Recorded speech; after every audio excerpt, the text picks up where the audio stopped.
Hello and welcome. My name is Alan, and this is for Spooktober 2022. We're reading some Edgar Allan Poe. Today, we'll be reading a short story by Poe called The Black Cat. So let's jump into it. Uh, for the most wild yet most homely narrative which I am about to pen, I neither expect nor solicit belief. Mad indeed would I be to expect it in the case where my very senses reject their own evidence. Yet mad am I not, and very surely do I not dream. But tomorrow I die, and today I would unburden my soul. My immediate purpose is to place before the world plainly, um, succinctly, and without comment, a series of mere household events. In their consequences, these events have terrified, yet tortured, have destroyed me. Yet I will not attempt to expound them. To me they have presented little but horror. To many they will seem less terrible than Baroque's. However, perhaps some intellect may be found which will reduce my phantasm at the commonplace, some intellect more calm, more logical, and far less excitable than my own, which shall perceive, in the circumstances I detail with all, nothing more than an ordinary succession of very natural causes and effects. From my infancy I was noted for the docility and humanity of my disposition. My tenderness of heart was even so conspicuous as to make me the jest of my companions. I was especially fond of animals, and was indulged by my parents with a great variety of pets. With these I spent most of my time, and never was so happy as when feeding or caressing them. This peculiar peculiarity of character grew with my growth, and in my manhood I derived from it one of my principal sources of pleasure. To those who have cherished an affection for a faithful and sagacious dog, I need hardly be at the trouble of explaining the nature or the intensity of the gratification plus derivable. There is something in the selfish and self sacrificing love of a brute which goes directly to the heart of him who has had frequent occasion to test the paltry friendship and gossamer fidelity of mere man. I married early and was happy to find that my wife a disposition not uncongenial with my own. Observing my partiality for domestic pets, she lost no opportunity of procuring those with the most agreeable kind. We had birds, goldfish, a fine dog, rabbits, a small monkey, and a cat. The latter was a remarkably large and beautiful animal, entirely black and sagacious to an astonishing degree. In speaking of his intelligence, my wife, who at heart was not a little tinctured with superstition, made frequent allusion to the ancient popular notion which regarded all black cats as witches in disguise, nor that she was ever serious upon this point, and I mention the matter for at all for no better reason than that it happens just now to be remembered. Pluto, this was the cat's name, was my favorite pet and playmate. I alone fed him and he attended me whenever I went out of the house, and it was even with difficulty that I could prevent him from following me through the streets. Our friendship lasted in this manner for several years, along which my general temperament and character, through the instrumentality of the fiend intemperance, had, I blush to confess it, experienced a radical alteration for the worse. I grew day by day more moody, more irritable, more regardless of the feelings of others. I suffered myself to use temperate language to my wife. At length I have offered her personal violence. My pets, of course, were made to feel the change in my disposition. I not only neglected, but ill used them.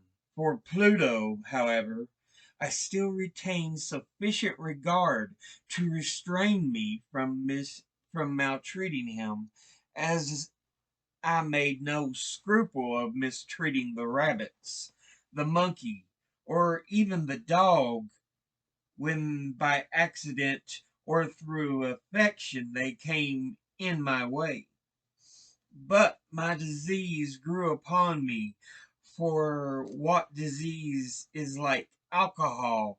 And at length even Pluto, who was now becoming old and consequently somewhat peevish, even Pluto began to experience the effects of my ill temper. One night, returning home much intoxicated from one of my haunts about town, I fancied that the cat avoided my presence.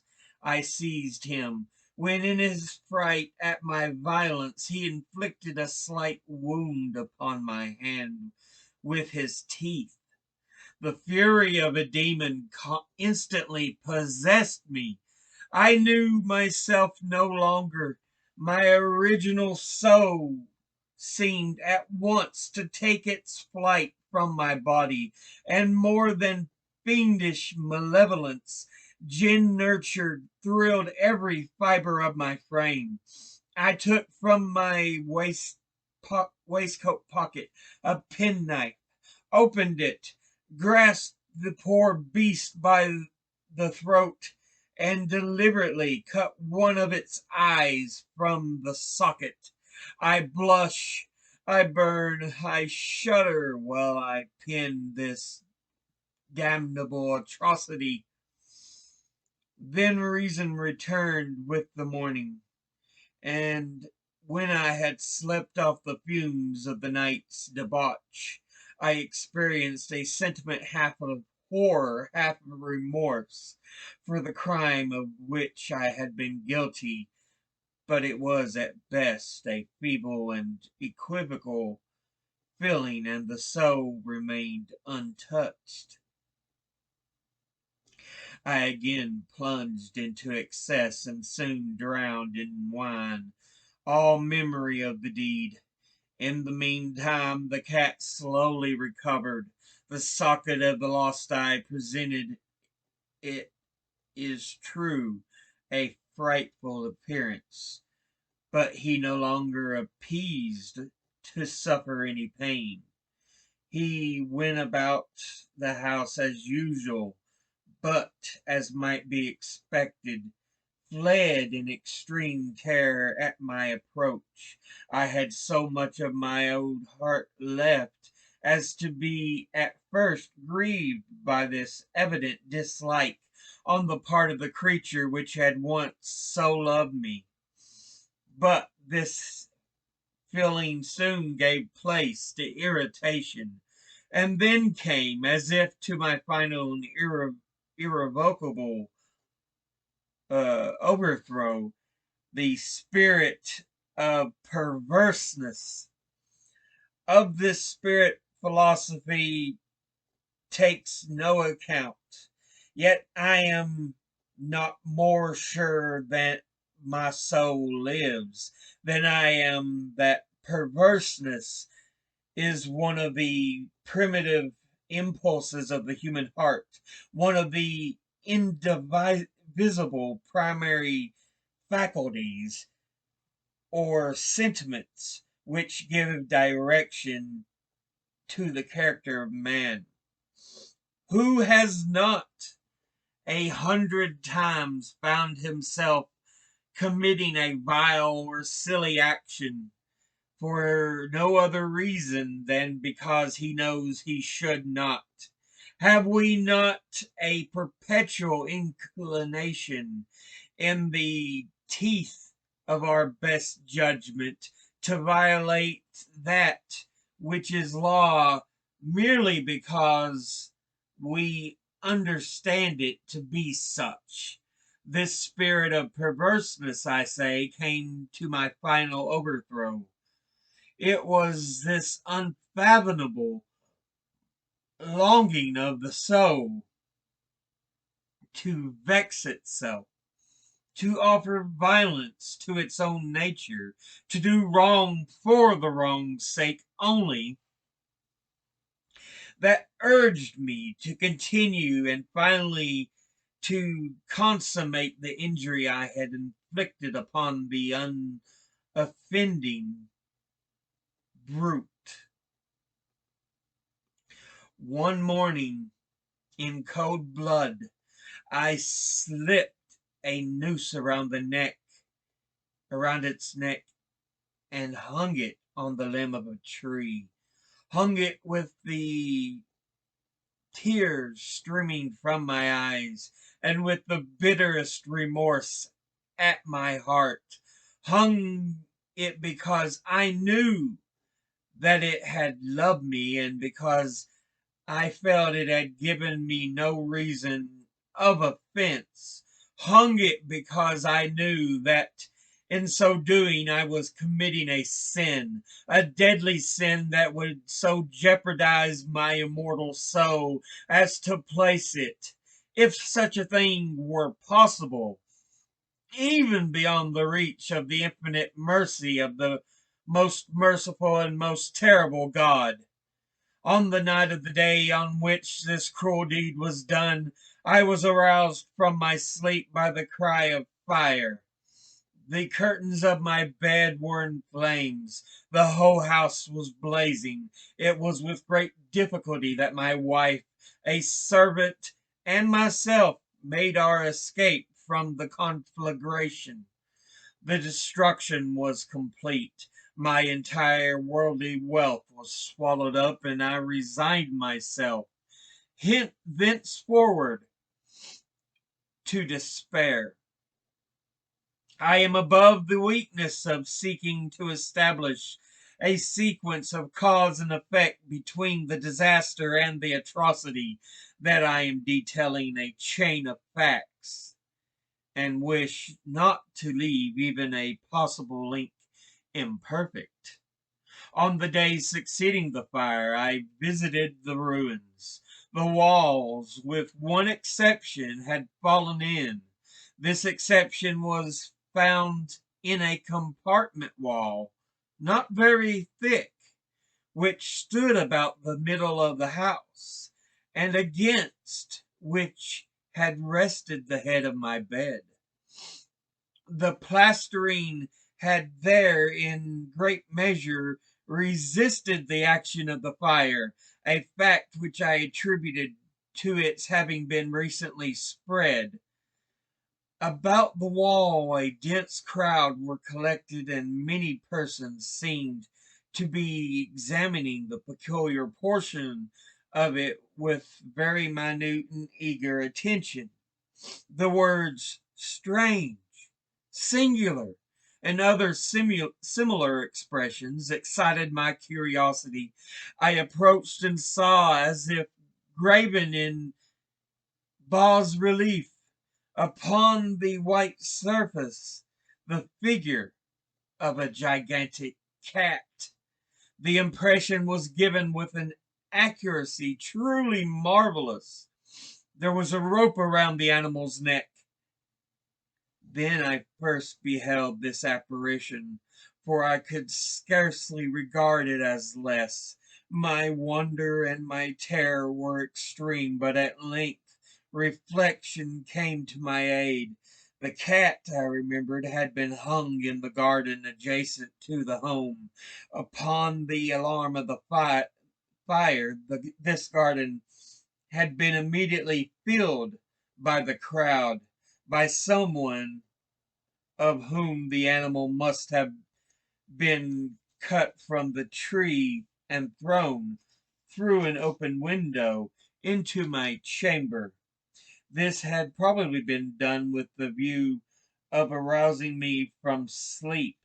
The falling of the other walls had compressed the victim of my crush of my cruelty into the substance of the freshly spread plaster, the line of which, with the flames, had been, uh, and the ammonia from the carcass, had then accomplished the portraiture as I saw it. Although I thus readily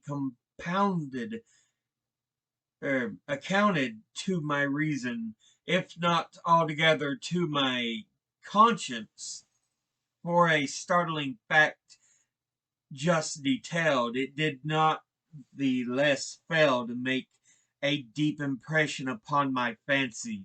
For months I could not rid myself of the phantom of my cat, and during this period there came back into my spirit a half sentiment that seemed, but was not, remorse.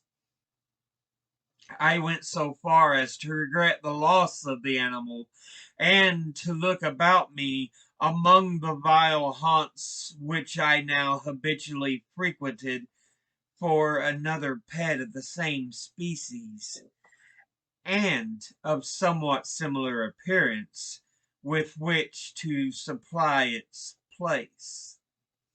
One night, as I sat half stupefied in a den of more than infamy, my attention was suddenly drawn to some black object reposing upon the head of one of the immense hogsheads of gin, or of rum, which constituted the chief furniture of the apartment. I had been looking steadily at the top of the hogshead for some minutes, and what now caused me surprise was the fact that I had not sooner perceived the object thereupon. I approached it and touched it with my hand. It was a black cat, a very large one, fully as large as Pluto, and closely resembling him in every respect but one. Pluto had not a white hair upon any portion of his body, but this cat had a large, although indefinite, splotch of white covering nearly the whole region of the breast. Upon my touching him, he immediately arose, purred loudly, rubbed against my hand, and appeared delighted with my notice. This, then, was the very measure of which I was in search. I at once offered to purchase it of the landlord, but this person made no claims to it, knew nothing of it, had never seen it before. I continued my caresses, and when I prepared to go home, the animal evinced a disposition to accompany me. I permitted it to do so, occasionally stooping and patting it as I proceeded. When it reached the house, it domesticated itself at once and became immediately a great favorite with my wife. For my own part, I soon found a dislike to it arising within me. This was just the reverse of what I had anticipated, but I know not how or why it was. Its evident fondness for myself rather disgusted and annoyed. By slow degrees, these feelings of disgust and annoyance rose into the bitterness of hatred. I avoided the creature, a certain sense of shame and the remembrance of my former deed of cruelty preventing me from physically abusing it. I did not, for some weeks, strike or otherwise violently ill use it, but gradually, very gradually, I came to look upon it with unutterable loathing, and to flee silently from its odious presence as from the breath of a pestilence. What added, no doubt, to my hatred of the beast was the discovery on the morning after I brought it home that, like Pluto, it also had been deprived of one of its eyes. This circumstance, however, only endeared it to my wife, who, as I have already said, possessed in a high degree that humanity of feeling which had once been my distinguishing trait, and the source of many of my simplest and purest pleasures. With my aversion to this cat, however, its partiality for myself seemed to increase. It followed my footsteps with a pertinacity which it would be difficult to take the reader to make the reader comprehend. Whenever I sat, I could crouch beneath my chair and spring upon my knees, covering me with its loathsome caresses.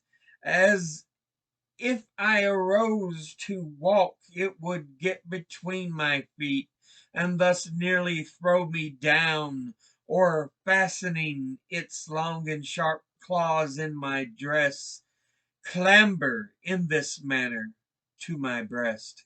As such, at such times, although I longed to destroy it with a blow, I was yet withheld from so doing, partly by memory of my former crime, but chiefly, let me confess it at once, by absolute dread of the beast.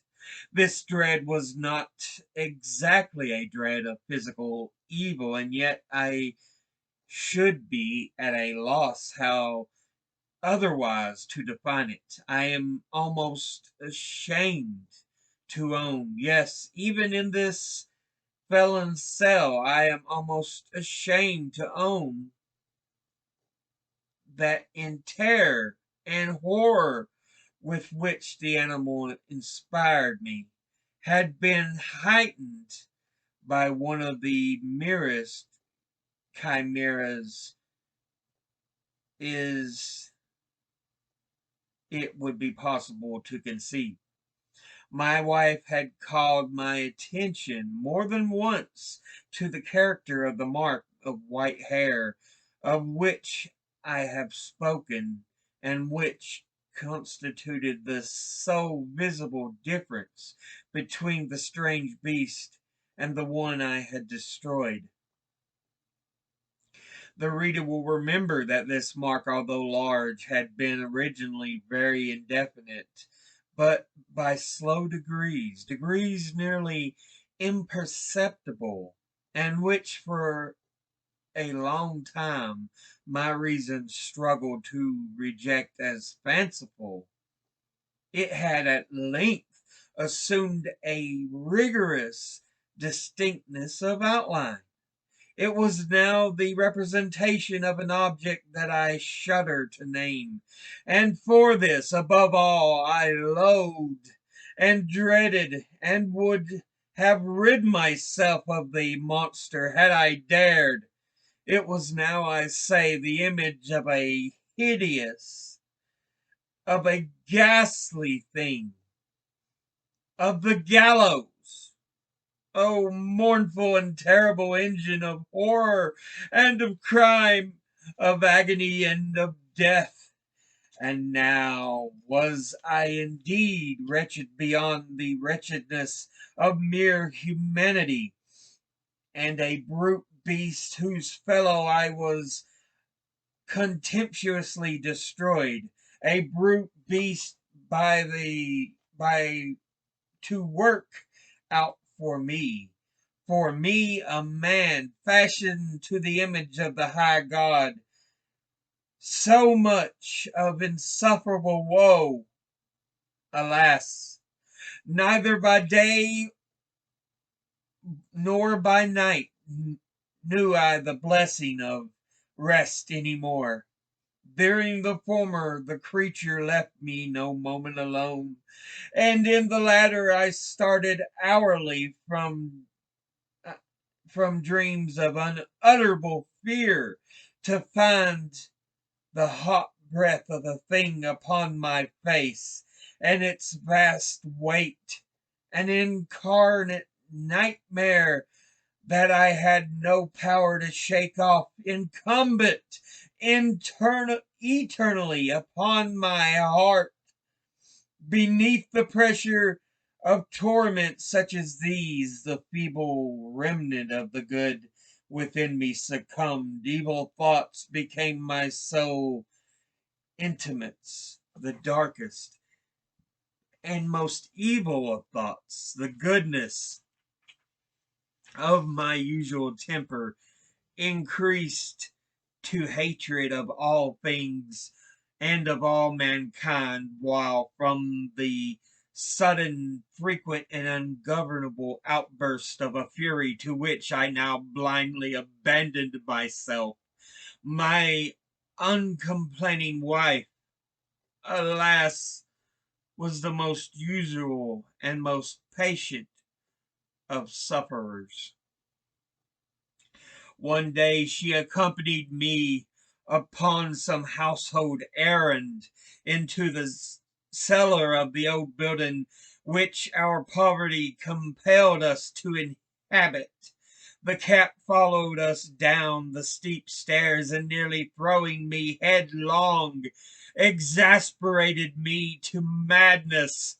Uplifting an axe and forgetting in my wrath the childish dread which had hitherto stayed my hand, I aimed a blow at the animal which, of course, would have proved instantly fatal, and it descended as I wished. But the blow was arrested by the hand of my wife.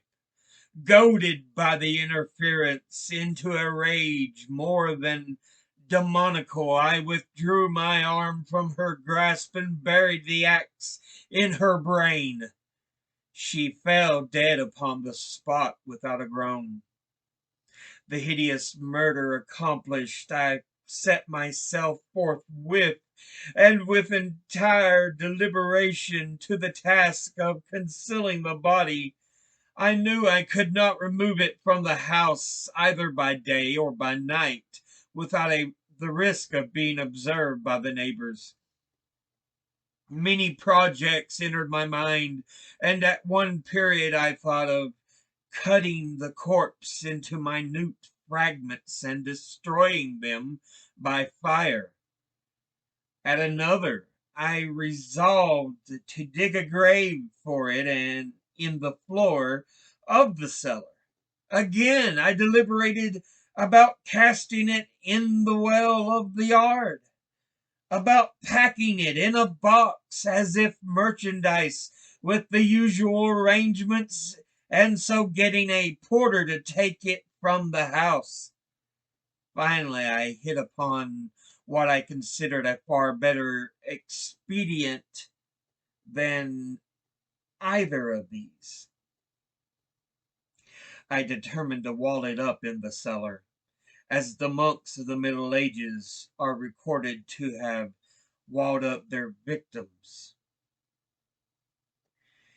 Not a purpose such as For a purpose such as this, the cellar was well adapted. Its walls were loosely constructed and had lately been plastered throughout with a rough plaster which the dampness of the atmosphere had prevented from hardening. Moreover, in one of the walls was a projection caused by a false chimney or fireplace that had been filled up and made to resemble the red of the cellar. I made no doubt that I could readily displace the bricks at this point, insert the corpse, and wall the whole up as before, so that no eye could detect anything suspicious.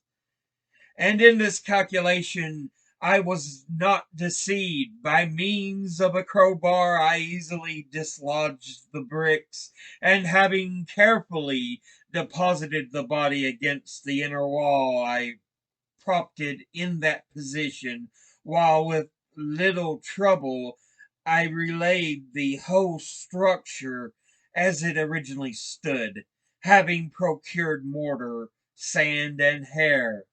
With every possible precaution, I prepared a plaster that which could not be distinguished from the old, and with this I very carefully went over the new brickwork.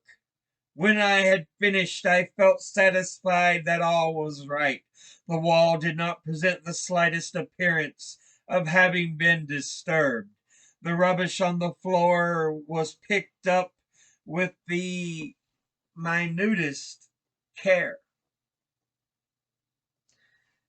I looked around triumphantly and said to myself, "Here at least, then, my labor has not been in vain."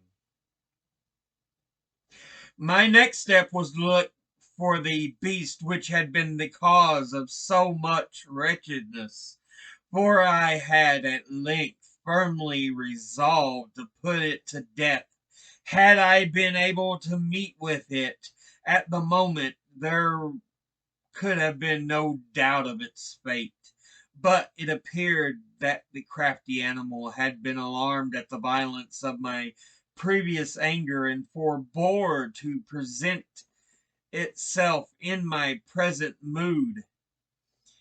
It is impossible to describe or to imagine the deep, the blissful sense of relief which the absence of the detested creature occasioned in my bosom. I did not make its appearance during the night. It did not make its appearance during the night. And thus, for one night at least, since its introduction into the house, I soundly and tranquilly slept. I slept even with the burden of murder upon my soul. The second and third day passed, and still my tormentor came not. Once again I breathed as a freeman. The monster, in terror, had fled the premises forever. I should behold it no more. My happiness was supreme. The guilt of my dark deed disturbed me but little. Some few inquiries had been made, but these had been readily answered. Even a search had been instituted, but of course nothing was to be discovered. I looked upon my future felicity as secured.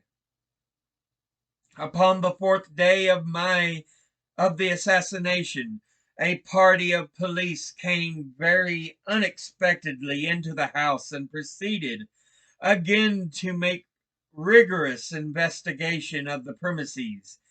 Secure, however, in the inscrutability of my place of concealment, I felt no embarrassment whatever. The officers bade me accompany them in their search. They left no nook or corner unexplored. At length, for the third or fourth time, they descended into the cellar. I quivered not a muscle. My heart beat calmly, as that of one who slumbers in innocence. I walked the cellar from end to end. I folded my arms upon my bosom and roamed easily to and fro. The police were thoroughly satisfied and prepared to depart. The glee at my heart was too strong to be restrained. I burned to say, if but one word, by way of triumph, and to render doubly sure that the assurance of my guiltlessness. Gentlemen, I said at last, as the party ascended the steps, I delight to have allayed your suspicions. I wish you all help and a little more courtesy. By the by, gentlemen, this this is a very well constructed house. In the rabid desire to say something easily, I scarcely knew what I uttered at all. I may say an excellently well constructed house. These walls. Are you going, gentlemen? These walls are solidly put together, and here, through the mere frenzy of bravado, I rapped heavily with a cane which I held in my hand upon the very portion of the brickwork with behind which stood the corpse of my wife, of my of the wife of my bosom. But may God shield and deliver me from the fangs of the arch fiend. No sooner had the uh, reverberation of my blows sank into silence than I was answered by a voice from within the tomb, by a cry, at first muffled and broken, that the sobbing of a child, and quickly swelling into one long, loud, and continuous scream, utterly anomalous and inhuman, a howl, a wailing shriek, half of horror and half of triumph, such as might have arisen only out of hell, conjointly from the throats of the damned in their agony, and of the demons that exalt in the damnation. Of my own thoughts it is folly to speak. Swooning, I staggered in the opposite to the opposite wall, For one instant the party upon the stairs remained motionless through extremity of terror and of awe. In the next, a dozen stout arms were toiling at the wall. It fell bodily. The corpse, already greatly decayed and clotted with gore, stood erect before the eyes of the spectators. Upon its head, with red extended mouth and solitary eye of fire, sat the hideous beast whose craft had seduced me into murder, and whose informing voice had consigned me to the hangman. I had walled the monster up within the tomb. So yeah, a man who had become mentally unstable, but the cat drove him beyond the edge of sanity. The first cat he possessed, he took its eye and eventually hung it. He was haunted by this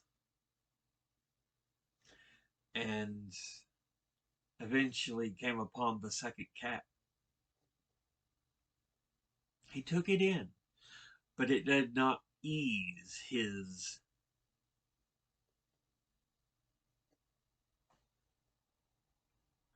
um, soul, his heart. It only made him more angry and beyond the levels of human sanity. So much that he ended up killing his own wife, the woman who was so patient with him. Excuse me. But, yeah. And it's kind of partially insinuated that the cat was a reincarnation of the original cat.